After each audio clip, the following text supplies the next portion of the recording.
Morning, कैसे हैं आप सब। आई होप आप सब बिल्कुल अच्छे होंगे। तो फ्रेंड्स, ये सुबह 7:30 बजे का टाइम है और अभी मैंने सुबह की चाय बनाई है। तो फ्रेंड्स, ये आप सब भी आ जाइए और हमारे साथ बैठकर सुबह की चाय पी लीजिए। चाय पीने के बाद मैंने मशीन में कपड़े धुलने के लिए डाल दिए हैं और वैसे कपड़े अभी नहीं धोऊंगी, क्योंकि पहले तो अभी कुछ सामान पैक करना है और फिर किचन का काम भी करना है। काम से फ्री होने के बाद ही मैं कपड़े धोऊंगी। तो चलिए कुछ सामान को पैक कर लेते हैं।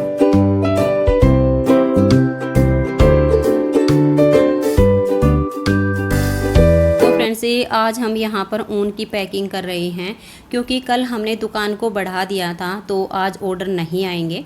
तो आज हमने सोचा कि सबसे पहले आज ऊन को ही पैक करके रख देते हैं। ये काफ़ी बड़ा काम है और सारे मिलके करेंगे तब भी कम से कम 3 से 4 घंटे का टाइम आराम से लगेगा। तो यहाँ पर मैं और मेरा छोटा बेटा अनुज ऊन की पैकिंग कर रहे हैं। और ये जो ओसवाल वाली ऊन है, इसकी पैकिंग पीछे से ऐसी आती है कि जब हम इसको ओपन करते हैं तो कैंची से पॉलीथीन को काट के और तब इसके गोले निकाले जाते हैं। और जैसे आधा पैकेट बच जाता है तो उसकी दोबारा से नोट नहीं लगती है, क्योंकि पॉलीथीन बीच से कट जाती है। तो इसके जो आधे आधे पैकेट बचे हुए थे तो हमने सोचा कि पहले हम इसकी बढ़िया सी पैकिंग बना लेते हैं और फिर जो प्लाई वाली ऊन की पन्नियाँ हमारी खाली हो गई हैं उनके अंदर इसको डाल के और टाइट सी नोट लगा देंगे, तो सामान को पैक करने में आसानी हो जाएगी। और ये जो प्लाई वाली ऊन है, इसकी पैकिंग ऐसी होती है कि ये बिल्कुल लूज होते हैं और ऊपर से नोट लगी होती है, तो उसको हम खोल लेते हैं। तो इसको हमने खोल के और 1.5 पैकेट की ऊन 1 पैकेट में डाल दी है, ताकि हम जो गठरियाँ बनाएं वो कम से कम बने। क्योंकि फ्रेंड्स, ये सामान को एक शहर से दूसरे शहर में लेके जाना है और घर का भी बहुत सारा सामान है। जितनी कम से कम गठरियाँ बनेंगी, सामान को ट्रक में सेट करने में उतनी ही आसानी बनेगी। तो हमने 1.5 पैकेट की ऊन को एक एक पैकेट में डाल के और इनके पापा जी ने उन पर टाइट सी नोट लगा दी है। और फिर ये था कि अब इसको हम बांधेंगे कैसे। तो फिर मैंने सोचा कि मेरी बहुत सारी पुरानी चुन्नियाँ रखी हुई हैं, तो 2-2 चुन्नी हम ऐसे बिछा के और ये पैकेट उस पर रखेंगे। 5 से 6 पैकेट आ जाएंगे एक बार में और उनकी बिल्कुल टाइट सी गठरी बना देंगे। तो इसीलिए हमने यहाँ पर पहले सारे पैकेट बना लिए हैं और अब इनकी साथ के साथ गठरी बांध बांध के और इनको रख देंगे। और खाना मैंने बीच में ही उठ के बना दिया था, क्योंकि नहीं तो फिर अगर सारा काम करके खाना बनाती तो बहुत ही ज़्यादा लेट हो जाती। तो बीच में मैंने एक बार खाना बना दिया था और फिर अभी हम यहाँ पर ऊन को पैक कर रहे हैं। और आज मैंने सिर्फ झाड़ू लगाई है, पोछा नहीं लगाया है, क्योंकि पैकिंग का ही अभी बहुत सारा काम बचा हुआ है। तो अभी जितनी भी ये ऊन बची हुई है इसकी पैकिंग करके और रख दूँगी। और फिर मुझे कपड़े भी धोने हैं, क्योंकि सुबह मैंने मशीन लगा दी थी। तो कपड़े वपड़े धो के और उसके बाद ही मैं खाना खाऊंगी, क्योंकि बाकी सब ने तो खाना खा लिया है लेकिन मैंने अभी नहीं खाया है। तो पैकिंग का काम ख़त्म करने के बाद पहले मैं कपड़े धोऊंगी।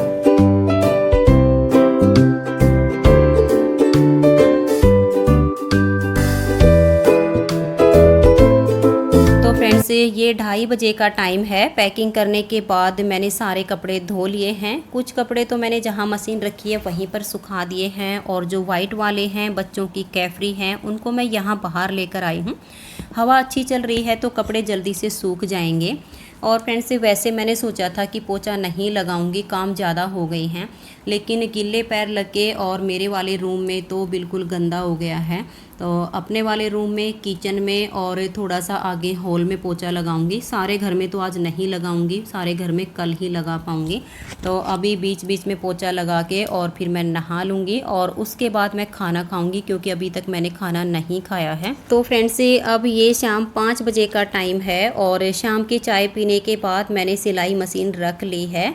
और खाना खाने के बाद तो मैं सो गई थी, क्योंकि बहुत ही ज़्यादा थकावट हो गई थी। तो 3:30 बजे मैं सो गई थी और फिर मैं 4:30 बजे उठी और उठने के बाद चाय वाय पी के और अब मैंने सिलाई मशीन रख ली है।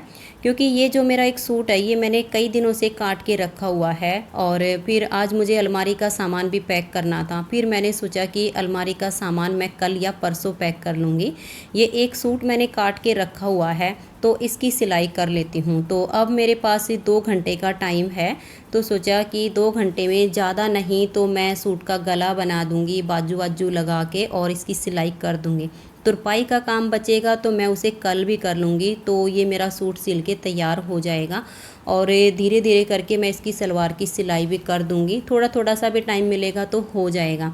और अगर एक बार मैंने सिलाई मशीन को पैक कर दिया या फिर ये कटे हुए सूट को मैंने बांध के रख दिया तो फिर पता नहीं मुझे कब टाइम मिलेगा और कब मन करेगा सिलने का। क्योंकि ऐसा ही होता है कि सिलाई मशीन को भी अगर मैं एक बार पैक करके रख देती हूँ तो फिर आसानी से मेरा मन नहीं करता है कि मैं मशीन रख लूँ। और फ्रेंड्स वैसे भी सर्दियों में मैं सिलाई का काम कम ही करती हूँ, क्योंकि उस टाइम पे मुझे नीटिंग का काम ज़्यादा करना होता है। तो अगर ज़्यादा ही कोई इमरजेंसी होती है तो सर्दियों में मैं सिलाई का काम करती हूँ, नहीं तो मैं कोशिश करती हूँ कि जितने भी सूट मुझे सिलने हों वो सब मैं अपने गर्मियों में ही सिल लूँ।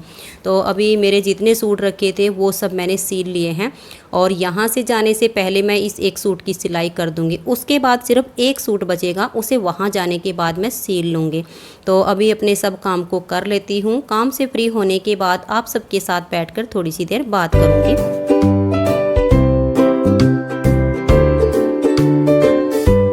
हेलो फ्रेंड्स, कैसे हैं आप सब? आई होप आप सब बिल्कुल अच्छे होंगे और अपने अपने घरों में बहुत खुश होंगे और सुरक्षित होंगे। और फ्रेंड्स हम सब भी बिल्कुल ठीक हैं, लेकिन आजकल काम बहुत ज़्यादा हो गया है, टाइम तो बिल्कुल भी नहीं मिलता है।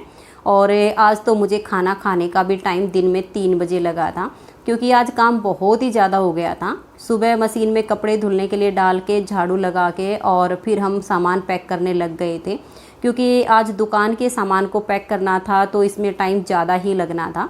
और फिर जब लगा कि खाना बनाने में ज़्यादा लेट हो जाऊंगी तो सामान को बीच में ही छोड़ के और मैंने नहा के खाना बनाया, सबको खिला दिया। और मुझे उस टाइम पे बिल्कुल भी भूख नहीं थी, क्योंकि मैंने खाना बनाने से पहले चाय बना के पी ली थी, तो मेरी भूख ख़त्म हो गई। फिर मैंने सोचा कि खाना बना के और रख देती हूँ, थोड़ा बहुत सामान पैक करवा के और बाद में खा लूँगी। बस फिर तो यही रहा कि ये भी सामान पैक करवा देती हूँ, ये भी करवा देती हूँ। और फिर मैंने सोचा कि अब तो मैं कपड़े भी धो देती हूँ, क्योंकि अगर मैं खाना खा लेती तो फिर मुझे आलस आता और कपड़े नहीं धुल पाते। तो मैंने सोचा कि सारे कपड़े धो के सुखा देती हूँ और बाद में ही खाना खाऊँगी। फिर कपड़े धोए तो 2:30 बज चुके थे। फिर उस टाइम पे गर्मी भी मुझे बहुत ज़्यादा लग रही थी और मेरे कपड़े भी गीले हो गए थे। तो मैंने सोचा कि अब एक बार दोबारा से फिर से नहा लेती हूँ और आराम से बैठ के खाना खाऊँगी। तो आज दिन में 3 बजे खाना खाने का टाइम मिला था। और फ्रेंड्स आजकल काम का प्रेशर ज़्यादा है और आप सबके जो कमेंट्स होते हैं वो बहुत ही प्यारे प्यारे से होते हैं। तो मैं आप सबके कमेंट्स को सिर्फ पढ़ती हूँ और लाइक कर देती हूँ। फ्रेंड्स आप सबके कमेंट्स को रिप्लाई करने का टाइम मुझे नहीं मिल पा रहा है, तो प्लीज़ आप सब माइंड मत करना कि कमेंट्स को रिप्लाई नहीं देती हैं। जैसे ही मैं थोड़ा सा काम से फ्री हो जाऊँगी तो आप सबके कमेंट्स को रिप्लाई ज़रूर करूँगी। लेकिन आप सब समझ सकते हो कि काम बहुत ज़्यादा है और टाइम नहीं है, क्योंकि इतने सारे कमेंट्स को रिप्लाई करने के लिए मुझे कम से कम 1 घंटे का टाइम ज़रूर चाहिए होता है, जो कि आजकल नहीं बचता है। तो जैसे ही मैं काम से फ्री हो जाऊंगी तो आप सबके कमेंट्स को रिप्लाई ज़रूर करूँगी। और फिर शाम के टाइम मैंने सोचा कि सूट की कटिंग करके रखी हुई है, तो ज़्यादा नहीं तो कमीज़ की सिलाई कर देती हूँ। तुरपाई का काम बचेगा तो कल कर दूँगी। तो ये देखिए इस सूट की आज मैंने सिलाई की है, क्योंकि इसको मैंने कई दिन पहले कटिंग करके रख दिया था। और फिर आज मैंने सोचा कि अगर मैं इसको ऐसे ही पैक कर दूँगी तो वहाँ जाने के बाद तो फिर बहुत टाइम लगेगा इसको वापस निकालने में और सिलाई करने में। अगर ये जल्दी जल्दी में यहीं बन गया तो ठीक है, नहीं तो फिर तो पता नहीं कब का कब बनेगा। तो सूट वैसे मेरा बन गया है, सिर्फ इसमें तुरपाई का काम बाकी है। अगर देखूँगी कल टाइम मिलेगा तो कल कर दूँगी। और कुछ सब्सक्राइबर्स के कमेंट्स हैं कि दी वहाँ पर जाकर आपका मन लग जाएगा। तो फ्रेंड्स मन तो लग जाएगा, क्योंकि एक तो हमारा वहाँ पे परिवार रहता है, तो मन लगने की तो कोई बड़ी बात नहीं है। और कुछ कमेंट्स ये हैं कि इस शहर को छोड़ते हुए कैसा महसूस हो रहा है। तो फ्रेंड्स आपने जो सवाल पूछा वो बिल्कुल मेरे मन मुताबिक पूछा है, क्योंकि जब हम इस शहर में आए थे तब गांव को छोड़ते टाइम भी मुझे ऐसा ही महसूस हो रहा था जैसा कि मुझे अब महसूस हो रहा है। 15 दिन से मेरे मन में एक हलचल सी मची हुई है, क्योंकि इस शहर को छोड़ते हुए मुझे दुख हो रहा है और अपने शहर में जाते हुए मुझे खुशी हो रही है। मुझे समझ में नहीं आ रहा है कि मेरे अंदर ये ऐसी हलचल क्यों हो रही है, लेकिन यहाँ से जाने में मुझे तकलीफ़ भी हो रही है। जब हम यहाँ आए थे तो बच्चे हमारे बिल्कुल छोटे छोटे थे। सन 2006 में हम पानीपत आए थे और अब सन 2020 चल रहा है। और जब हम आए थे तो 20 मई को आए थे और हम अब 20 सितंबर को वापस जाएंगे। तो पूरे 14 साल हो गए हैं हमें यहाँ आए हुए। तो ये है कि इस शहर से लगाव तो हमें बहुत ज़्यादा हो गया है, लेकिन अब अपने शहर में जा रहे हैं तो अंदर से एक खुशी भी है और इस शहर को छोड़ने का हल्का हल्का सा गम भी हो रहा है कि हम यहाँ से क्यों जा रहे हैं, क्योंकि यहाँ पर हमारे बच्चों का बचपन बीता है, यहीं पर इनकी पढ़ाई लिखाई हुई है। और वैसे भी फ्रेंड्स इस शहर ने मुझे बहुत कुछ दिया है, बहुत कुछ। तो मैं तो परमपिता परमात्मा का शुक्रिया अदा करती हूँ कि जब हम यहाँ पर आए तो बिल्कुल खाली हाथ आए थे, लेकिन अब हम यहाँ से जा रहे हैं तो हमारी जो झोली है वो परमात्मा ने बिल्कुल भर दी है। बिल्कुल खुशहाल होके अब हम अपने शहर में जा रहे हैं। तो ये है कि थोड़ा सा मन में एक हलचल तो मची हुई है कि इस शहर को छोड़ते टाइम थोड़ी सी तकलीफ़ भी हो रही है, लेकिन अपने शहर जाते टाइम जो हमें एक अंदर से खुशी हो रही है वो भी हो रही है। अब शायद ये तो सबके साथ ही होता होगा, क्योंकि जब मैं गांव को छोड़ के और यहाँ पानीपत आई थी तब भी मेरे साथ ऐसा ही हुआ था। मुझे अपने गांव को छोड़ते हुए बहुत ज़्यादा तकलीफ़ हुई थी और ये भी था कि हम अगर शहर में जाएंगे तो अपने बच्चों का भविष्य बना पाएंगे, अपने लिए कुछ कर पाएंगे, तो ये एक खुशी भी थी। लेकिन अब भी ऐसा ही अंदर से महसूस हो रहा है। तो फ्रेंड्स आज की इस ब्लॉग वीडियो में इतना ही, मिलते हैं नेक्स्ट वीडियो में। तब तक के लिए नमस्कार, बाय बाय।